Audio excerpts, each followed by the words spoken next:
Estamos de volta com o Jornal da Gazeta e vamos agora à entrevista do dia com Denise Campos de Toledo. E eu converso agora com o Eduardo Tuma, que é vereador pelo PSDB, presidente da Câmara Municipal de São Paulo. Vamos falar dos projetos da cidade, da agenda da Câmara. Vereador, boa noite.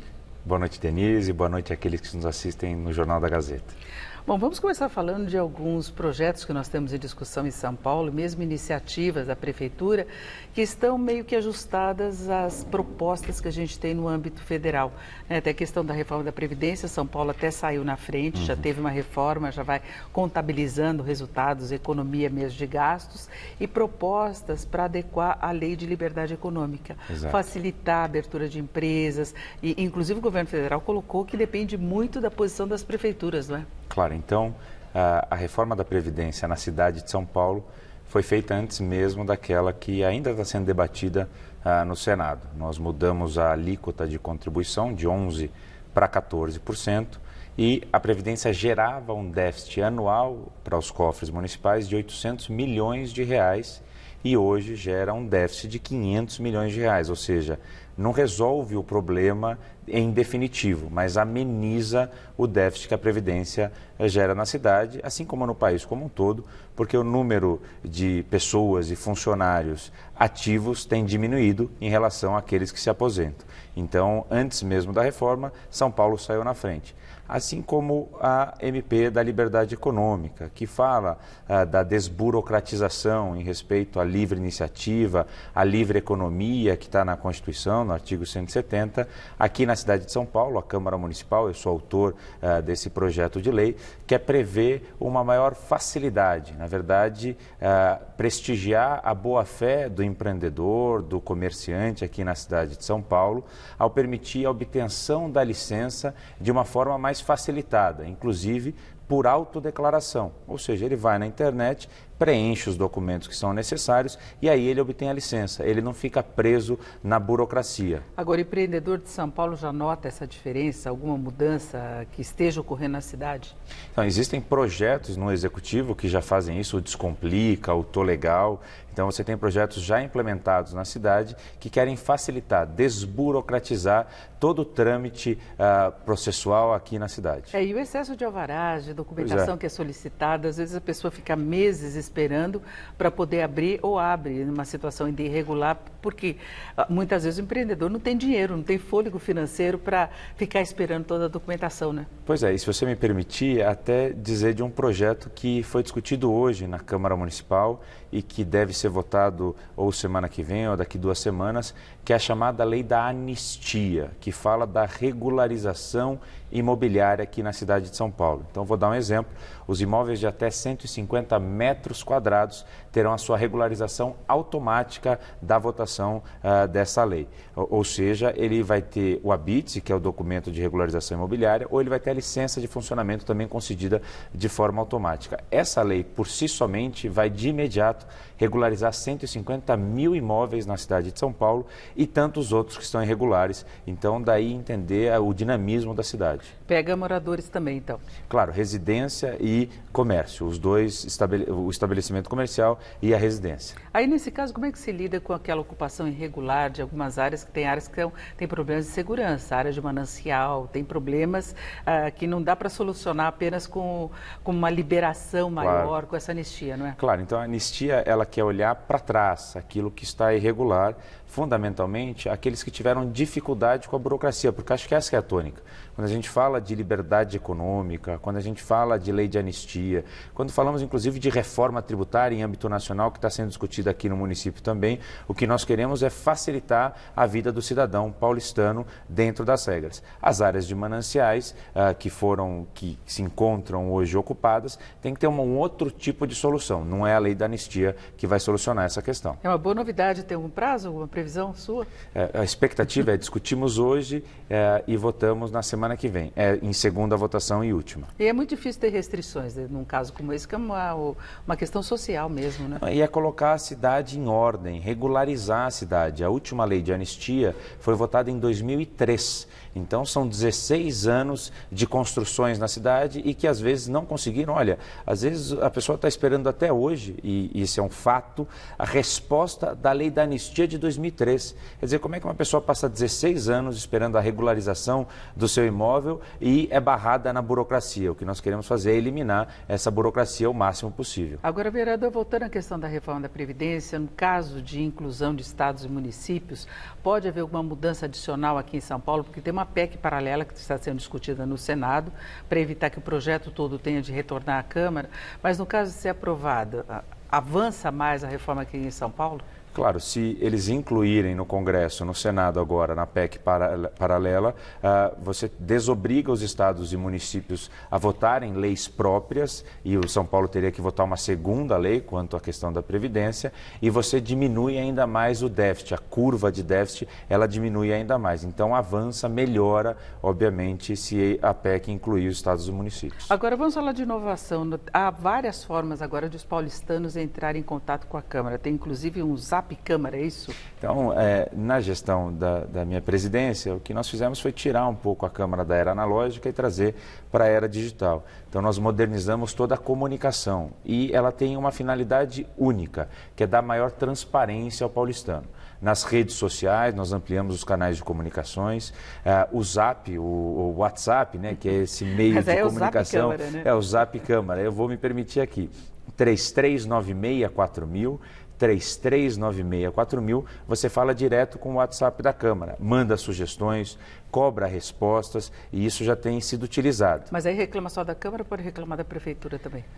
Na verdade, a Prefeitura tem a sua própria ouvidoria. Eu prefiro Mas ficar... pela intermediação dos vereadores? O vereador, ele é um fiscal e invariavelmente é a função primária que ele tem, que é fazer lei e fiscalizar o Poder Executivo. Então você pode orientar o vereador a cobrar alguma providência da Prefeitura. Agora, o senhor também teve algumas iniciativas aí que causaram uma certa polêmica, como a questão de ampliar a isenção tributária para igrejas. Qual seria a justificativa? Isso representa uma perda de arrecadação importante todos os anos. E nós sabemos que todo o setor público brasileiro está com falta de dinheiro. Por que essa isenção? Na verdade, o que nós temos, o que foi votado na Câmara, aprovado e sancionado, foi a isenção para os templos de qualquer culto. A imunidade tributária é garantida na Constituição quanto aos impostos, ou seja, não se pode cobrar imposto de igreja com templos próprios. A cidade de São Paulo já tinha uma lei que isentava os templos que eram alugados. Acontece que a Secretaria da Fazenda estava cobrando parcialmente o IPTU, por exemplo, dos templos de qualquer culto. O que nós fizemos foi corrigir esse erro e respeitar o princípio constitucional de que o Estado é laico, não pode ter uma religião oficial, ao mesmo tempo ele não pode embaraçar, ele não pode proibir a liberdade religiosa, a liberdade de culto, respeitando esse princípio, nós fizemos essa correção na lei. E essas entidades do terceiro setor, as igrejas, elas contribuem muito com a própria administração municipal. Vou te dar 2 exemplos aqui básicos. A recuperação dos dependentes químicos, aqueles que são viciados em drogas, mais do que isso, o tratamento dos moradores em situação de rua, ou melhor, das pessoas em situação de rua. A igreja tem essa função e o faz de forma graciosa, ou seja, ajuda o Estado e não cobra nada em troca, mas ela quer ver também os seus direitos respeitados, garantidos na Constituição. Agora, vereador, não surgem muitas igrejas, que é uma coisa que chama atenção. Você começa a andar pela rua aí e você vê em cada esquina uma igreja, um lugarzinho pequenininho. Há alguma fiscalização quanto à seriedade da igreja que vai surgindo? Porque dá a impressão que muitas vezes pode ser oportunismo de Claro. se abrir tantas igrejas. Olha, aonde... E os nomes vão mudando, né? Tem vezes que tem alguma igreja que você nunca ouviu falar. Aonde surge uma igreja, não surge um bar, não surge um lugar que não ajuda a construir a sociedade. Onde surge uma igreja, surge um local em que se prega valores da família, e eu entendo que é muito melhor uma sociedade que tem um número maior de igrejas do que uma sociedade que tem um número maior de bares. Então eu faço a defesa, sim, desse tipo de entidade, de instituição, e eu acredito que ela contribui mais para a sociedade e deve ter os seus direitos respeitados. Bom, vamos falar de uma polêmica recente que nós tivemos com o vereador Fernando Holliday do DEM, que também do MBL, ele originalmente era do MBL. Primeiro, ele deu uma entrevista, né, ao Danilo Gentili falando que os vereadores não trabalham. E no plenário ele voltou a fazer essa afirmação. Aí ele foi criticado, um dos vereadores o chamou de macaca de auditório, né, o Camilo Cristófaro. Como é que está a posição da Câmara em relação a essa situação toda? A afirmação de Fernando Holliday que os vereadores não trabalham, né, e ele está lá, ele começou agora, e depois a forma como ele foi tratado. Então, defender aqui os 55, e eu incluído, vereadores da cidade de São Paulo. Os vereadores trabalham e trabalham muito. Precisa ser dividido o trabalho parlamentar, que é realizado dentro da Câmara. Então, são mais de 2.000 projetos de lei apresentados, nas mais de 200 sessões ordinárias, e hoje chegamos a 219 sessões extraordinárias. Então, os vereadores trabalham muito dentro e fora da Câmara, porque visitam as suas bases, visitam os seus segmentos. Então, assim, eu discordo frontalmente dessa afirmação de que os vereadores não trabalham. Eu vou fazer outra afirmação. Trabalham e trabalham muito, e tem que dar resposta. Cada vereador na cidade de São Paulo representa 200.000 habitantes. Então é uma cidade muito grande e o vereador precisa dar resposta a muitas pessoas. Então nem tem como ele não trabalhar, porque ele vai ser cobrado por isso. Houve um entrever, uma briga entre os vereadores no plenário, e aí eles vão se resolver. Eu trabalhei para que houvesse uma harmonia na casa, para que houvesse uma pacificação entre os vereadores. Essa é a posição da Câmara. Agora, o Holliday, de qualquer forma, pretende recorrer à justiça, ele já está encaminhando esse processo pelo fato de ele ter sido chamado de macaco de auditório, e ele atribuiu isso a racismo.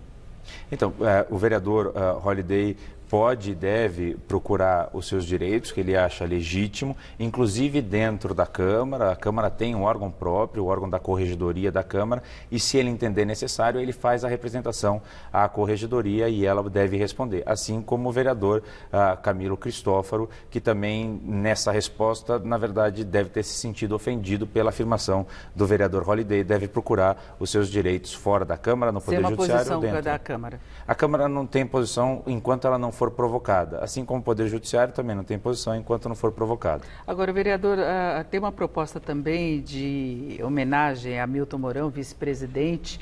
Isso pode levar até alteração de critérios que são colocados, que pessoas que não são de São Paulo não poderiam receber essa homenagem, mas aí até o PT gostou da ideia e está apoiando, porque também quer fazer homenagens de pessoas que são fora. Por que dessas homenagens? Então, na verdade, a alteração diz respeito à proibição que existe hoje no regimento de dar honrarias a pessoas que ocupam cargo eletivos ou funções executivas. O vice-presidente da República foi eleito, ele hoje está impedido de receber essa honraria. O que nós queremos é mudar essa questão e prestigiar aqueles que hoje ocupam até mesmo um cargo público e que prestam serviços relevantes à sociedade. E eu entendo que o vice-presidente tem serviços prestados ao Estado de São Paulo, tem representado bem o nosso país também como vice-presidente, e eu quero honrá-lo enquanto no cargo. Assim como o Partido dos Trabalhadores, me parece que é o governador do estado do Piauí, que é governador atual, e que tem um vereador petista que quer também homenageá-lo enquanto no cargo. Por isso da mudança, e espero que ela tenha êxito, inclusive. Nós conversamos aqui com o Eduardo Tuma, que é vereador pelo PSDB e também presidente da Câmara Municipal de São Paulo. Vereador, muito obrigada pela sua participação aqui no Jornal da Gazeta. Uma boa noite. Imagina, obrigado, Denise, boa noite a todos. Boa noite, Laete.